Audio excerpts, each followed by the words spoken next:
नमस्कार विद्यार्थी मित्रांनो, मी प्राध्यापिका ज्योत्स्ना राव. विद्यार्थी मित्रांनो, तुम्हा सर्वांचे माझ्या या यूट्यूब चॅनलवर हार्दिक स्वागत. आज आपण या व्हिडिओच्या माध्यमातून आपला पेपर क्रमांक 8 जो आहे, ज्याचं नाव आहे आधुनिक मराठी साहित्य. या आधुनिक मराठी साहित्य पेपर क्रमांक 8 मध्ये दुसरा जो घटक आहे तो म्हणजे आधुनिक मराठी कविता. या आधुनिक मराठी कविता या घटकामध्ये आपल्याला एक साकल्याच्या प्रदेशात हा संपादित केलेला निवडक कवितांचा काव्यसंग्रह आपल्याला अभ्यासाला आहे.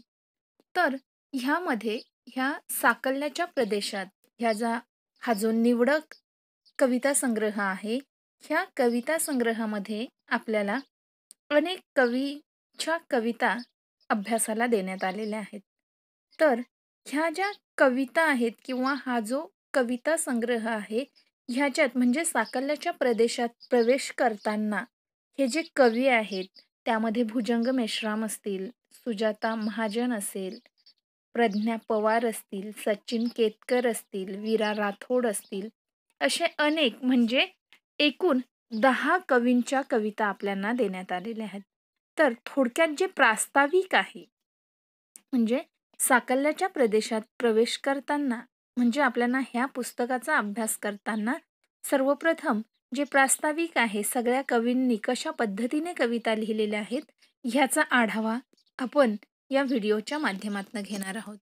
तर चला आता आपण प्रत्यक्ष सुरुवात करूयात की साकल्याच्या प्रदेशात हा जो कविता संग्रह आहे, ह्याचं संकलन किंवा संपादन कुणी केलेलं आहे आणि या कवितांमध्ये जे कवी आहेत ज्यांनी कविता लेखन केलेलं आहे, मग त्यांनी प्रत्यक्ष कशावर भर दिलेला आहे हे आपण समजून घेऊयात. विद्यार्थी मित्रांनो, साकल्याच्या प्रदेशात हा जो निवडक कविता संग्रह आहे त्याचं संकलन आणि संपादन डॉक्टर सिसिलिया कानवालो, डॉक्टर धनाजी गुरव आणि डॉक्टर नीलकंठ शेरे ह्या तिघांनी केलेला आहे. आणि हा जो कविता संग्रह आहे, ह्या कविता संग्रहाची आपण ज्या आधुनिक कविता आहेत त्यांनी इथे दिलेल्या आहेत. आणि ह्याचं प्रकाशन जे आहे ह्या पुस्तकाचं ते सुमती लांडे ह्यांनी केलेलं आहे. विद्यार्थ्यांनो, आता आपण प्रत्यक्ष ह्या साकल्याच्या प्रदेशात प्रवेश करताना म्हणजेच शिकण्याच्या पूर्वी थोडक्यात आढावा घेऊयात सर्व 10 कवींच्या कवितांचा.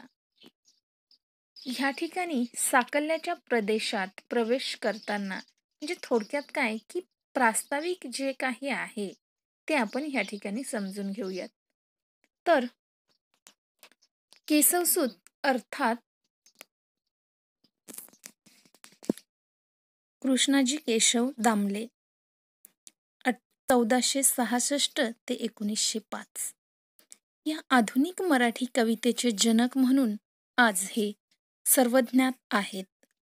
तत्कालीन पारंपरिक संकेत झुगारून देऊन संस्कृत आणि इंग्रजी साहित्याचा आधार सोडून देऊन त्यांनी आपली स्वतंत्र अशी वाट चोखाळलेली आपणा सर्वांना माहिती आहे. 1886 साली त्यांनी लिहिलेला जो कविता संग्रह आहे, कविता आणि कवी, या कवितेत त्यांनी स्पष्ट प्रश्न विचारलेला आहे. ते म्हणतात की केशवसूत म्हणतात की अशी असावी कविता फिरून तशी नसावी कविता, अशी असावी कविता फिरून तशी नसावी कविता, म्हणून सांगावया कोण तुम्ही कवीला, आहात मोठे पुसतो तुम्हाला. म्हणजे बघा, त्यांनी ज्या कविता लिहिलेल्या आहेत ते त्या कवितेमध्ये ते स्पष्ट म्हणतायत की कविता कशी असावी किंवा कविता कशी नसावी हे सर्वस्वी त्या कवीच्या अधीन असतं. आणि याबरोबरच ते काही प्रश्न देखील उपस्थित करतात की कवी तो कसा असेल आननी, आम्ही कोण म्हणून काय पुसता. या पद्धतीने त्यांनी काय केलेले आहेत, कविता लिहिलेल्या आहेत. असे म्हणत कवीच्या शब्दांची जी ताकद आहे ती किती असते ह्याचे प्रत्यांतर त्यांनी घडवून दिलेले आहे. पुढच्या पुढच्या 125 वर्षाचे जे चित्र आहे जणू त्यांनीच आपल्या कवितेतून ते रेखाटून ठेवलेले होते.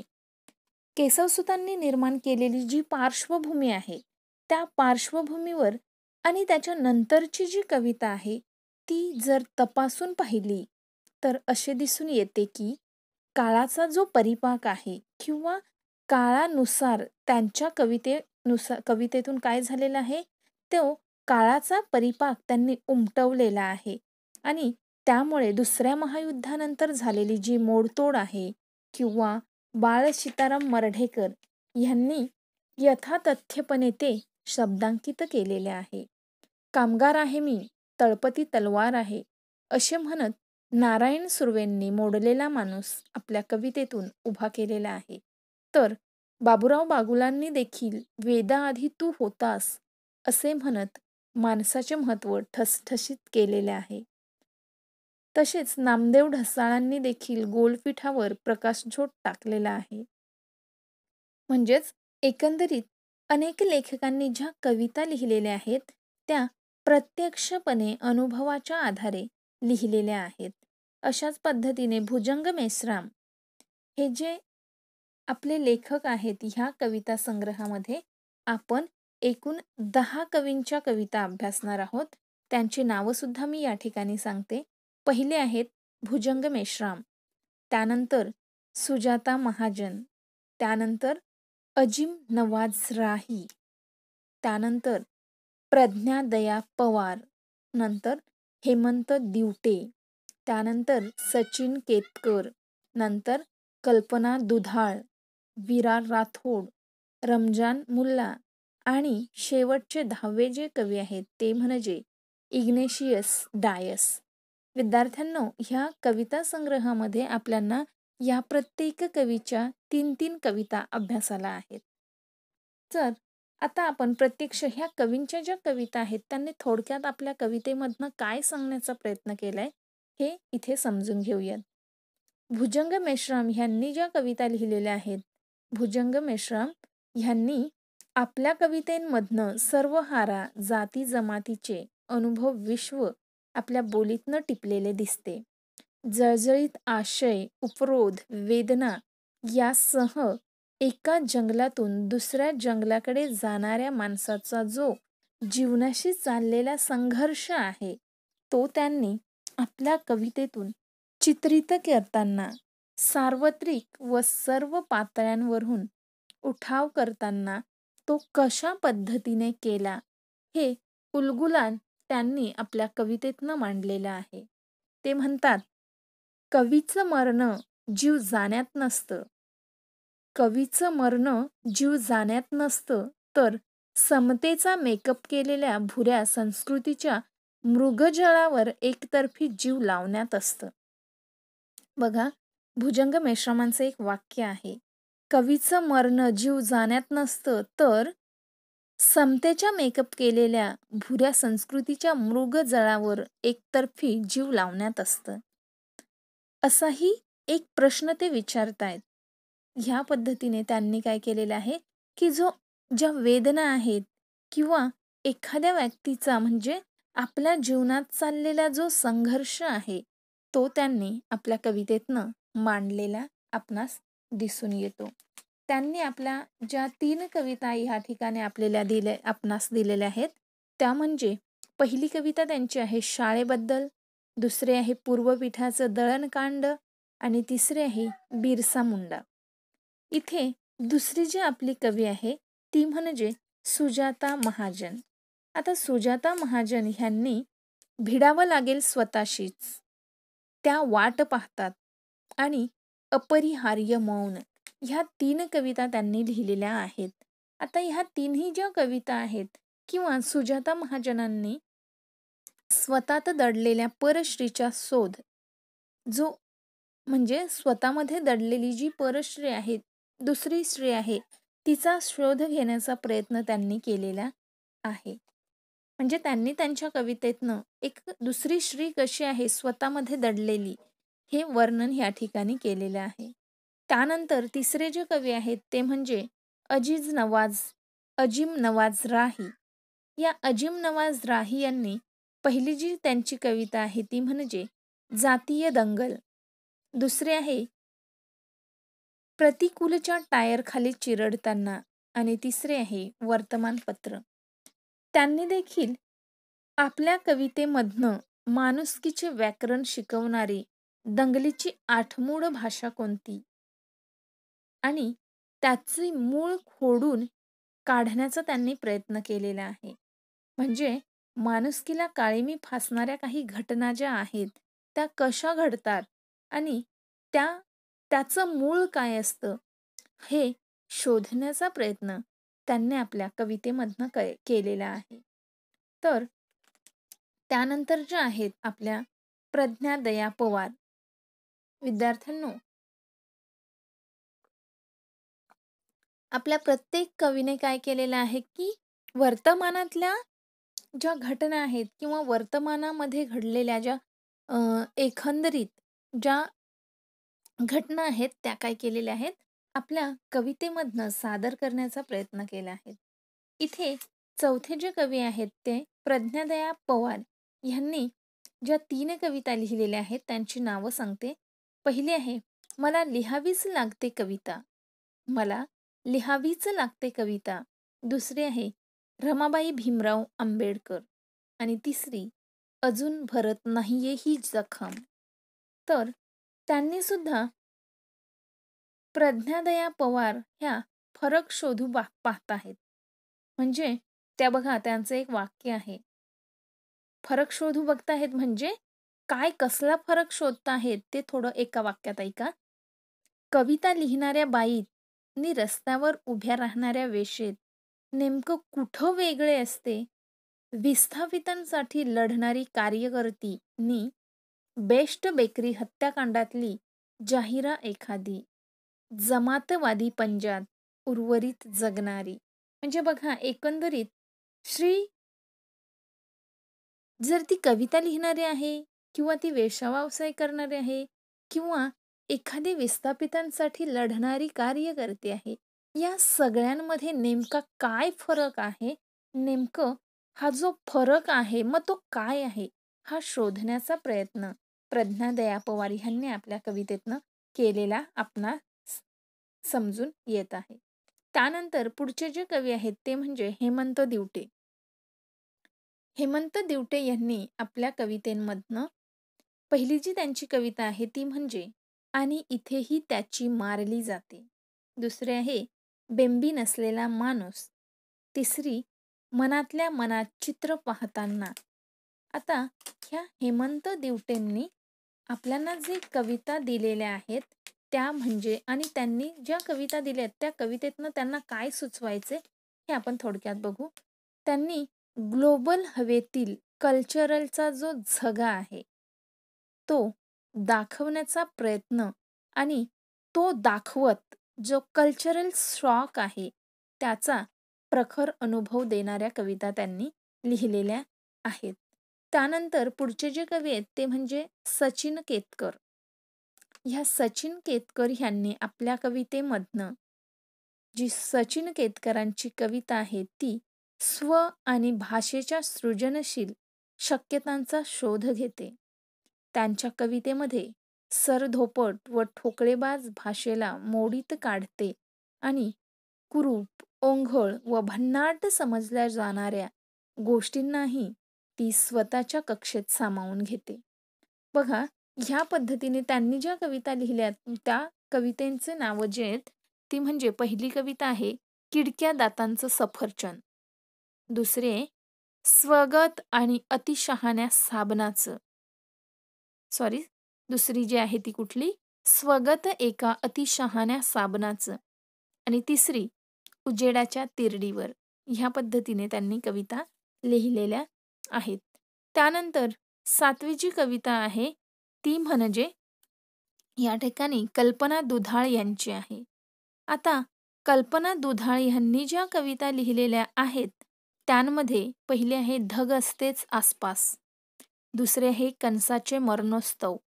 आणि तिसरी आहे देठ. आता कल्पना दुधाळ ह्यांनी आपल्या कवितेमधून ग्रामीण स्त्रीच्या वेदना आणि व्यवस्थेने उपसलेल्या ज्या पद्धती आहेत किंवा विहिरीतील पाण्याचा आपण गाळ झालोत, म्हणजे आपण एक स्त्रीची वेदना काय आहे किंवा ती व्यवस्थेने कशी कोलमडलेली आहे, ज्याप्रमाणे विहिरीतला गाळ असतो. विहिरीतल्या पाण्यात जसं तळाला गाळ साचलेला आहोत, तो गाळ म्हणजे आपण. ही जी श्रीमनाची जी तगमग चालू आहे, हिचं यथार्थपणे तिने काय केलेलं आहे, समर्थन केलेलं आहे.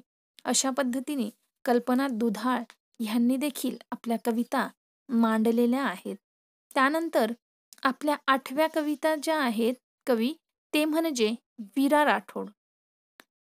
विद्यार्थ्यांनो, वीरा राठोड यांची जी कविता आहे ती भोवतीच्या गोंधळाचा जो चक्रव्यूह आहे, म्हणजे समोरच्या व्यक्तीच्या आजूबाजूला भोवताली जो गोंधळ चालू आहे, जो चक्रव्यूह भेदत आहे, तो उजेडाच्या दिशाने झेपावण्याची जीवनाची जळती स्पंदने टिपते. म्हणजे त्यांनी तांडा, दुसरी सेय साई वेस म्हणत आलेली वाट आणि तिथे स्वप्नांची घरण्या, ह्या 3 कवितेतनं हा जो माणसांच्या भोवती गोंधळ जो चक्रव्यूह आहे, तो गोंधळाचा चक्रव्यूह त्यांनी स्पष्ट केलेला आहे. उजेडाच्या दिशेने तो कसा झेपावतो, ह्याचं वर्णन त्याने उत्कृष्टपणे आपल्या कवितेतनं केलेलं आपण बघणार आहोत. त्यानंतर 9वे जे आपले कवी आहेत, ते आहेत त्यांनी रमझान मुल्ला. रमझान मुल्लांनी पहिली कविता लिहिली ती म्हणजे जळू, दुसरी मनावर दगड ठेवून, तिसरी मोक्ष. आता रमझान मुल्ला यांच्या ज्या कविता आहेत, मनावर दगड ठेवून जगणाऱ्या माणसाचं चित्र रेखाटत आहेत. म्हणजे ह्या जळू, मनावर दगड ठेवून आणि मोक्ष ह्या तिन्ही कवितेंमधून आपल्याला एका व्यक्तीची, म्हणजे जी कविता आहेत त्यांनी लोक जीवन जगताना माणसं कशा पद्धतीने आपल्या मनावर दगड ठेवून जगतात, इच्छा असून देखील काही गोष्टी न करता ते कसे जगतात, ह्याचं रेखाटन त्यांनी केलेलं आहे. 10वे जे आपले कवी आहेत ते म्हणजे इग्नेशियन डायस. इग्नेशियन डायस ह्यांनी ज्या कविता लिहिल्या त्याच्यातील पहिली कविता आहे गोचाळलेल्या गावाचे अखेरचे गाणे, दुसरे आहे धूळ भरल्या पाऊलवाटा आणि तिसरी म्हातारीची असुरक्षित कानी. त्यांनी आपल्या ज्या कविता आहेत त्या कवितेंमध्ये इग्नेशियन डायसची कविता हरवत चाललेल्या गावाच्या आणि गावपणाच्या खानाखुणा शोधित राहतात. बघा, म्हणजे गाव कशा पद्धतीने बदलतं आहे किंवा गाव कसं, ज्या जुन्या खानाखुणा आहेत, जुन्या चालीरीती आहेत, पद्धती आहेत, त्या कशा नाविन्याकडे जात आहेत, ह्याचा आढावा त्यांनी आपल्या कवितेतनं घेतलेला आहे. विद्यार्थी मित्रांनो, हे जे नवोत्तर म्हणजे आधुनिकतेकडे चाललेली पिढी आहे किंवा नवोदिततेकडे चालणारी पिढी स्मार्ट आणि टेक्नोशॅली असणे आणि संगणकीय संदर्भ येत असतानाच गावाकडची ओढ असा संघर्ष चित्रित करीत राहते. दुभंगलेलं, अस्थैर्य, असुरक्षित, दहशतवाद, एकाकीपणा, भौतिक उन्नती आणि मूल्यांचे खच्चीकरण या विरोधाभासात सापडलेली जी पिढी आहे, त्या पिढीचे यथार्थ चित्रण आजच्या काळातील कवितेत येत राहते. कलात्मक स्थित्यंतरातून परिवर्तनाची आस या कवितेतून दिसून येते. विविध स्तरांवरील जाणीवा कवितात आल्यामुळे त्या निर्भीडपणे मांडण्याचे धारिष्ट कवीमध्ये आहे. कवी कुलगुरू केशवसुतांचे जे शब्द आहेत ते मूर्त स्वरूपात आल्याचे या साऱ्या कवितेंमधून आपल्याला दिसून येते.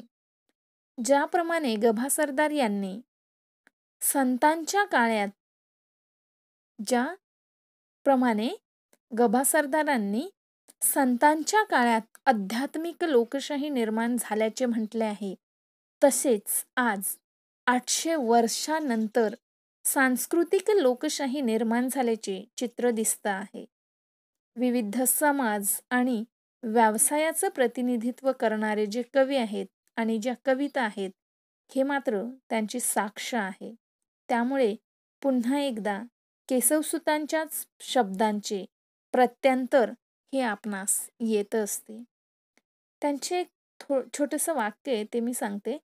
ब्राह्मण नाही, शूद्रही नाही, नमी एक पंथाचा, तेच पतित की जे आखडिती प्रदेश साकल्याचा. प्रदेश साकल्याचा म्हणजेच हा जो साकल्याचा प्रदेश, हा जो कथासंग्रह आहे, हा तृतीय वर्ष कला शाखेच्या विद्यार्थ्यांसमोर म्हणजे तुम्हा सर्वांसमोर साकल्याचा प्रदेश खुला करून ठेवलेला आहे. या कविता संग्रहामध्ये ज्या कविता आहेत, त्या कविता स्त्री पुरुष, दलित गलित, विशिष्ट धर्म, जात जमात ह्यांच्या पलीकडे जाऊन माणूस म्हणून आपली जी ओळख आहे, ती ओळख पटवून देण्यास समर्थ आहे. आणि ह्या कवितांचा एक उद्देश आहे की ह्या कवितेंमधून ज्या कविता लिहिलेल्या आहेत, त्या कवितांमध्ये सर्वांना सामावून घेणारी, सकलांना सामावून घेणारी अशी ही कविता आहे. ह्या पद्धतीने हा जो आपला साकल्याचा प्रदेश, जो निवडक कविता संग्रह आहे, त्याचा थोडक्यात आढावा या ठिकाणी आपण घेतलेला आहे. विद्यार्थ्यांनो, सर्वांना एक विनंती आहे की सर्वांनी आपला जो हा यूट्यूब चॅनल आहे, तो सबस्क्राईब करा, लाईक करा आणि शेअर करा. जर तुम्हाला ह्या व्हिडिओ आवडत असतील तर लाईक करा आणि सबस्क्राईब करा. धन्यवाद. कमेंट्ससुद्धा अपेक्षित आहेत. धन्यवाद.